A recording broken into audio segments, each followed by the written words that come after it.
Hello everyone. Last video में हमने discuss किया था एक बहुत important topic that is cell. Cell का हमने इंट्रोडक्शन लिया था कि एक्चुअली सेल होता क्या है एंड आई होप कि अब आपको पता है कि सेल क्या है। It is a building block of life. ये लाइफ का बिल्डिंग ब्लॉक है, या हम ये कह सकते हैं कि ये एक स्ट्रक्चरल यूनिट है हमारी लाइफ की, या ये हमारी फंक्शनल यूनिट है लाइफ की। मतलब अगर हमारी बॉडी को स्ट्रक्चर देना है तो भी कौन होगा? सेल होगा। हमारी बॉडी का जो फंडामेंटल और बेसिक यूनिट है वो क्या है? सेल है। सबसे छोटी से छोटी यूनिट सेल होती है और बहुत ज्यादा बड़े काम करने वाली होती है। क्यों होती है? बिकॉज अगर हमारी बॉडी पूरी बॉडी अगर सारे सेल से मिलकर बनी है तो डेफिनेटली सारा जो फंक्शन हो रहा है हमारी बॉडी का वो सेल के अंदर ही हो रहा होगा। इवन अगर मैं आपको पढ़ा पा रही हूँ, अपना हाथ हिला पा रही हूँ, मैं बोल पा रही हूँ, बिकॉज ऑफ सेल। सेल की वजह से ही हम बोल पाते हैं। सेल की वजह से ही क्या हो रहा है? मैं रेस्पिरेशन कर पा रही हूँ, डाइजेशन सिस्टम चल रहा है, मेरा हार्ट काम कर रहा है, ब्लड जो है वो पूरे बॉडी के अंदर सर्कुलेट होके बहुत सारी चीजों को ट्रांसपोर्ट कर रहा है। सब चीजें किसकी वजह से हो पा रही है? सेल की वजह से हो पा रही है। तो आज हमें उसी सेल के पार्ट्स के बारे में पढ़ना है। बहुत सारे सेल के पार्ट्स होते हैं, बिकॉज सेल जो है जब ये सारे फंक्शन परफॉर्म कर रहा है इसका मतलब इसके पास बहुत सारी चीजें होगी। तो फंक्शन परफॉर्म करने के लिए बहुत सारे टूल्स भी तो होने चाहिए ना। अगर किसी मैकेनिक की शॉप पे जाते हो कि ठीक है गाड़ी सही होती है, तो क्या गाड़ी हाथों हाथ चुटकी बजाती सही हो जाती है? या कोई चमत्कार है, या कोई छड़ी घुमाई और गाड़ी हमारी सही हो गई? बिल्कुल नहीं। वहां बहुत सारे टूल्स होते हैं, उन टूल्स का यूज करके मैकेनिक क्या करता है? हमारी गाड़ी को सही करता है। वैसे ही हमारी बॉडी में जो सेल है जब वो सारे फंक्शन परफॉर्म कर रहा है इसका मतलब इसके अंदर क्या होंगे? बहुत सारे टूल्स होंगे। अब वो टूल्स क्या है, किस तरह से काम करते हैं और उनका सिग्निफिकेंस क्या है, ये सारी चीजें आज हमें पढ़नी है। So I Lavina Kumawat welcoming you all at Scoreshala. चलिए देखते हैं हमारे कि सेल के बहुत सारे जो पार्ट्स है उसमें से कौन कौन से पार्ट्स हमारे लिए इंपॉर्टेंट है। बेसिकली हमारे लिए सारे ही पार्ट्स इंपॉर्टेंट है, लेकिन हमें क्या पढ़ना है? तो हमें सिर्फ बेसिक सेल का स्ट्रक्चर पढ़ना है। उसके आगे की चीजें हम उसके आगे की वीडियोस में पढ़ेंगे। एक साथ में क्यों पढ़े हम? ठीक है। तो पार्ट्स ऑफ सेल के अंदर सबसे पहला हमारा होता है कि देखो अगर ये आपका सेल है, जैसे चलो मैं इसको थोड़ा सा बड़ा कर देते हैं अपन इसको।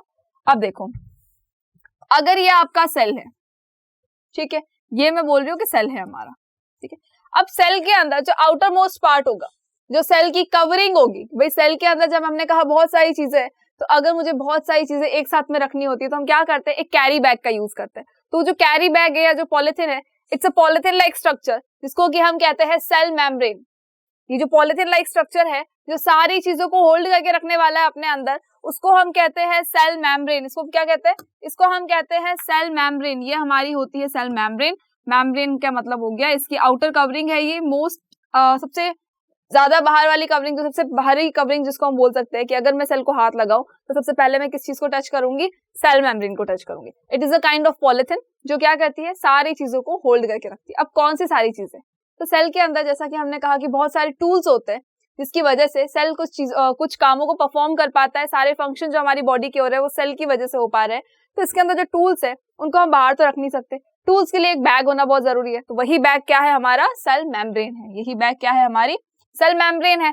अब देखो सेल मेम्ब्रेन के अंदर क्या होता है? तो सेल मेम्ब्रेन के अंदर मतलब सेल के अंदर क्या होता है? सेल के अंदर एक मेन पार्ट होता है दैट इज न्यूक्लियस। इसको हम कहते हैं न्यूक्लियस। सेल का क्या होता है?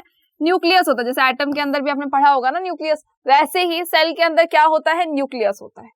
अब ये न्यूक्लियस क्या करता है और न्यूक्लियस के अंदर क्या होता है? तो देखो सबसे पहली चीज तो ये कि न्यूक्लियस और सेल मेम्ब्रेन के बीच में क्या होगा। अगर हम बोल रहे हैं इतना बड़ा ये सेल है और ये इसके अंदर इतना छोटा सा ये न्यूक्लियस है, तो बाकी का ये क्या ये पार्ट ये खाली रहेगा?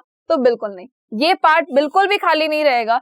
इस पार्ट के अंदर होता है साइटोप्लाज्म। इस पार्ट के अंदर क्या होता है? यहाँ फिल्ड होता है साइटोप्लाज्म।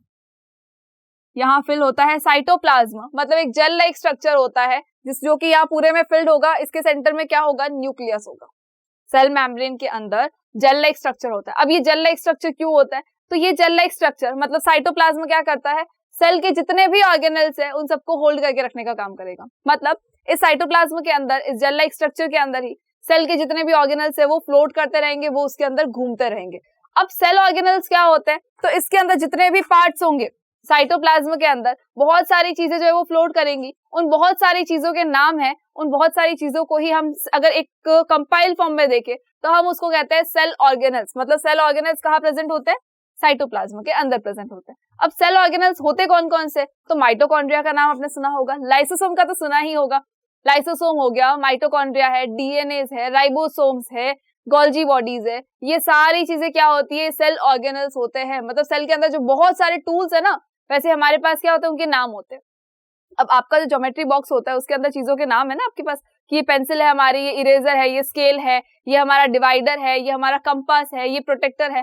तो सेम थिंग इज हियर कि ये जो आपका इसका जो बॉक्स है, ये जो पूरा एक ब्लॉक है, इस ब्लॉक के अंदर क्या होते हैं, बहुत सारे टूल्स होते हैं। उन टूल्स को हम कहते हैं माइटोकॉन्ड्रिया कह सकते हैं। उन टूल्स में से एक होता है जिनको हम कहते हैं गोल्जी बॉडी कह सकते हैं, या हम उसको बोल सकते हैं लाइसोसोम, या हम उसको बोल सकते हैं राइबोसोम। तो बहुत सारी चीजें, और उन बहुत सारी चीजों को हमें एक एक करके पढ़ना है। तो सबसे पहले हमने क्या देखा, सेल के पार्ट्स, सेल के जो मेन कंपोनेंट्स होते हैं। बाकी सारी चीजें सेल ऑर्गेनल्स में आती है, बट सेल के जो मेन कंपोनेंट्स होते हैं उनमें होता है cell membrane, that is the outer covering of the cell. उसके बाद सेंटर में होता है न्यूक्लियस। न्यूक्लियस और सेल मेम्ब्रेन के मिड में क्या भरा होता है, तो उसके मिड में भरा होता है आपका साइटोप्लाज्म फिल्ड होता है। इसके अंदर क्या भरा होता है, साइटोप्लाज्म भरा होता है, that is a gel like structure. इस साइटोप्लाज्म के अंदर बहुत सारे कंपोनेंट्स घूमते रहते हैं, फ्लोट करते हैं, जिनको हम कहते हैं सेल ऑर्गेनल्स। ठीक है, आई होप कि इतनी चीज आपको क्लियर हो गई होगी। तो हमने सेल के मेन पार्ट्स देख लिए। अब एक एक करके हम क्या करेंगे, उन सेल के जितने भी ऑर्गेनल्स हैं उन सबके बारे में हम पढ़ेंगे।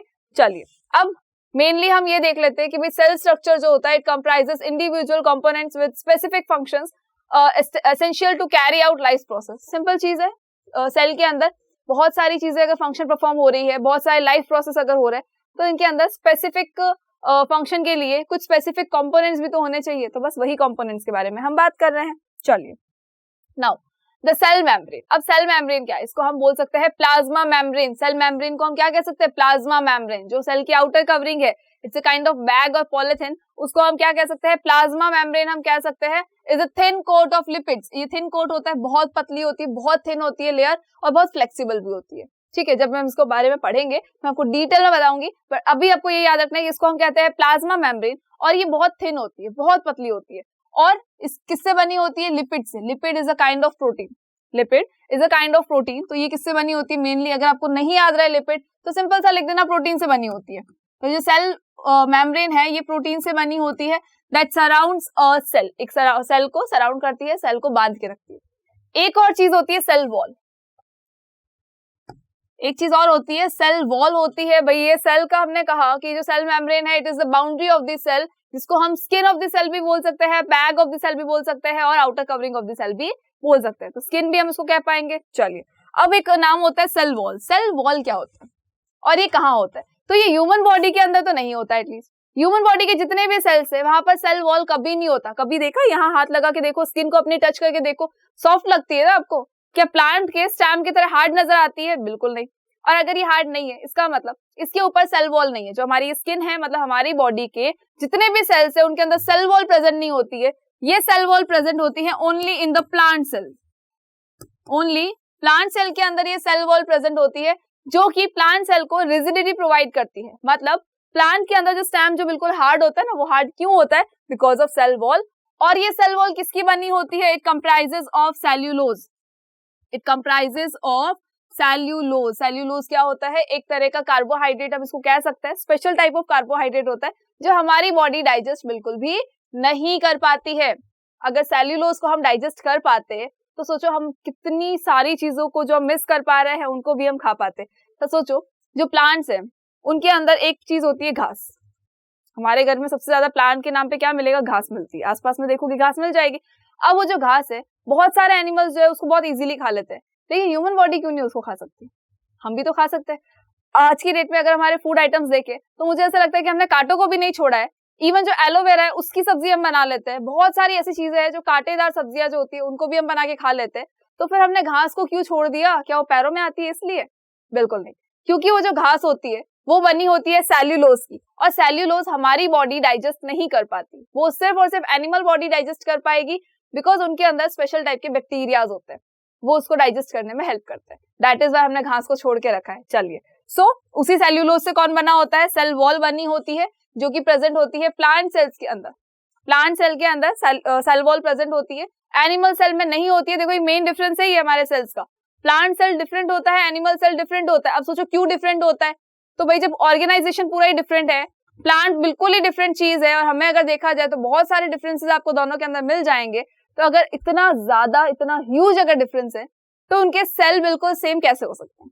इसीलिए प्लांट सेल जो होते हैं बहुत डिफरेंट होते हैं ह्यूमन सेल से, एनिमल सेल से, जिसके बारे में हम डिस्कस करेंगे और मैं आपको डिफरेंसेस भी बताऊंगी। तो मेन डिफरेंस क्या हो गया, सेल वॉल जो है वो प्लांट सेल में प्रेजेंट होती है लेकिन एनिमल सेल में प्रेजेंट नहीं होती है, बिल्कुल नहीं होती है। चलिए, अगर ये हमारी बॉडी में प्रेजेंट होती ना तो मुझे ऐसा लगता है हमारी बॉडी भी ना बहुत हार्ड सी होती, हमारी बॉडी फिर सॉफ्ट नहीं होती।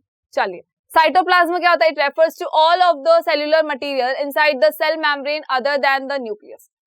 सेल साइटोप्लाज्म जो है उसको हम क्या बोल सकते हैं? सेल मेम्ब्रेन के अंदर एक न्यूक्लियस को हम साइड में अगर रख दे तो उसके अंदर जितनी भी चीजें हैं वो सारी जो फिल्ड पार्ट है उसको हम कहेंगे cytoplasm. It is a gel like structure जिसके अंदर बहुत सारे सेल ऑर्गेनल्स जो है वो फ्लोट करते रहते हैं।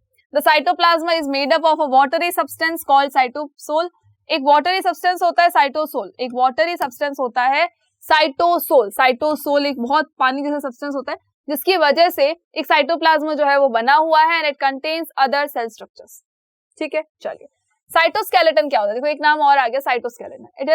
It consist of filaments and tubules that crisscross the cytoplasm and help maintain the cell shape.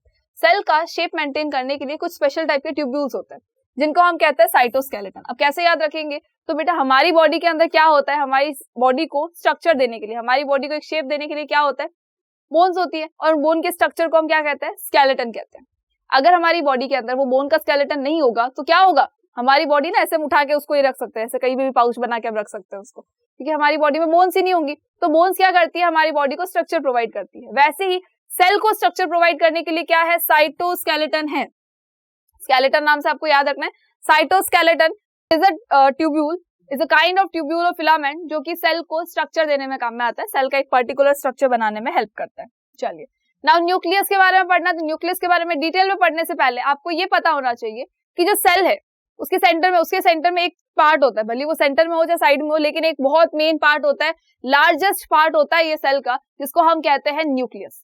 अब ये जो न्यूक्लियस है इसके अंदर क्या प्रेजेंट होता है? तो इसके अंदर बहुत इंपॉर्टेंट चीज प्रेजेंट होती है। अगर ये नहीं होगी तो हम कहां से आएंगे? हमारे अंदर जो वेरिएशंस है वो नहीं आ पाएंगे, वरना हम भी क्या होते, पेरेंट की तरह नजर आ जाते हैं।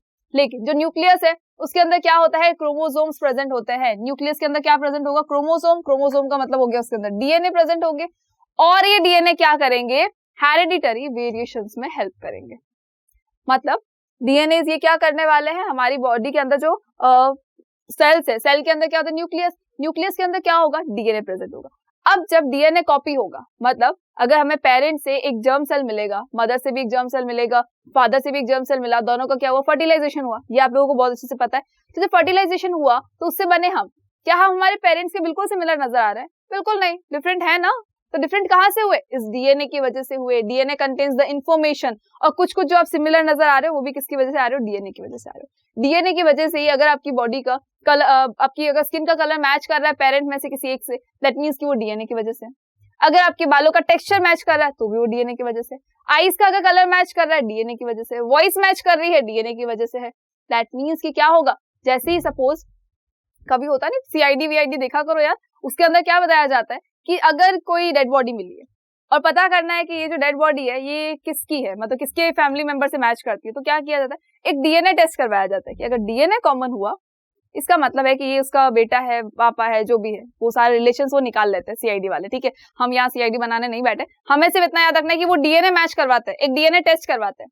और वो डीएनए टेस्ट क्यों होता है? तो बिकॉज डीएनए जो है हमारे पेरेंट्स से हमारे अंदर आया है, दैट मीन्स वो मैचिंग होगा, कहीं ना कहीं वो मैच करेगा, कहीं ना कहीं वो डीएनए जो है हमारे फादर से मैच करेगा या हमारी मदर से मैच करेगा। इसका मतलब है हमारे पेरेंट्स के बच्चे हैं, हमें कचरे के डिब्बे में से उठा के नहीं लाया गया था। तो आप लोग ये टेस्ट मत करवाना कि आप लोगों को कचरे के डिब्बे में से उठा के नहीं लाया गया था, आप लोगों का डीएनए अपने पेरेंट्स से ही मैच करेगा। सो ये डीएनए जो है, जो हमारी हेरिडिटरी इंफॉर्मेशन को लेके जाता है, कहाँ होता है? ये न्यूक्लियस के अंदर प्रेजेंट होता है। ठीक है, चलिए, it send signal to the cells to grow, mature, divide and die. अब ये न्यूक्लियस क्या करता है? ये सेल को सिग्नल भेजने में भी हेल्प करता है कि बेटा मैच्योर होना है, या अब क्या करना है? डिवाइड होना है, या फिर अब खत्म हो जाना है। ठीक है, तो ये कौन देगा? न्यूक्लियस जो है वो सिग्नल देगा। The nucleus is surrounded by the nuclear envelope that separates the DNA from the rest of the cell. Nucleus जो होता है ये भी क्या करता है? अपने पास में एक थोड़ा सा स्ट्रक्चर बना के रखता है, एक पाउच लाइक स्ट्रक्चर बनाता है, जिसको कहा जाता है न्यूक्लियस एनवेलप। और ये क्या करता है? डीएनए को बाकी सारे सेल से सेपरेट रखने का काम करता है। बिकॉज डीएनए एक तरह का हम बोल सकते हैं कि जो हमारे घर में जो सोने को लॉकर में रखा जाता है, गोल्ड को लॉकर में रखा जाता है, वैसे ही डीएनए को हम क्या करते हैं, लॉकर में रखते हैं, मतलब एक न्यूक्लियर एनवेलप के बीच के अंदर उसको रखते हैं, बिकॉज ये मोस्ट इंपॉर्टेंट चीज है सेल की। चलिए अब देखो ये किसका है, ये है हमारा एनिमल सेल। ये एनिमल सेल का स्ट्रक्चर है। अब देखो एनिमल सेल के स्ट्रक्चर में आउटर वाली कवरिंग क्या होगी, it will be cell membrane. Cell membrane होगी ये हमारी। सेंटर में देखो ये जो आपको बड़ा सा नजर आ रहा है, ये क्या है, ये है न्यूक्लियस। दैट मीन सेल के अंदर जो सबसे बड़ा पार्ट होता है, the largest part of the cell, it is nucleus. Largest part क्या होगा, न्यूक्लियस होने वाला है। चलिए अब इसके अलावा इसके अंदर क्या होता है, तो देखो इसके अंदर होता है गोल्जी वेसिकल्स होते हैं, लाइसोसोम्स होते हैं, गोल्जी एपरेटस है, माइटोकॉन्ड्रियाज है, माइक्रोट्यूब्यूल्स है, साइटोप्लाज्म है। साइटोप्लाज्म तो आपको पता है। चलिए ईआर है, मतलब एंडोप्लाज्मिक रेटिकुलम है, ईआर रफ ईआर भी होता है, स्मूथ ईआर भी होता है। अब ये सारी चीजों के बारे में हम डिस्कशन बाद में करेंगे, बट हमें अभी क्या ध्यान में रखना है, ये हमारी सेल मेम्ब्रेन हो गई, ये हमारा सेंटर में क्या हो गया, न्यूक्लियस हो गया, और बाकी जितना भी ये पार्ट है ये सारा किस में आएगा, ये साइटोप्लाज्म में आ जाएगा। जो येलो येलो पार्ट आपको नजर आ रहा है ये साइटोप्लाज्म में आएगा। और बाकी ये जो स्ट्रक्चर्स, जो डिजाइन आपको नजर आ रही है, ये डिजाइन क्या है, these are the cell organelles. और सेल ऑर्गेनल्स का सिग्निफिकेंस क्या है, पर्टिकुलर एक के बारे में भी हम अच्छे से डिस्कशन करेंगे। चलिए नाउ अब मैं आपको प्लांट सेल के बारे में बता देती हूँ कि प्लांट सेल के और देखो एनिमल सेल और प्लांट सेल की कवरिंग देखो, इसकी आउटर कवरिंग देखो और एक बार देखो इसकी आउटर कवरिंग, डिफरेंस है।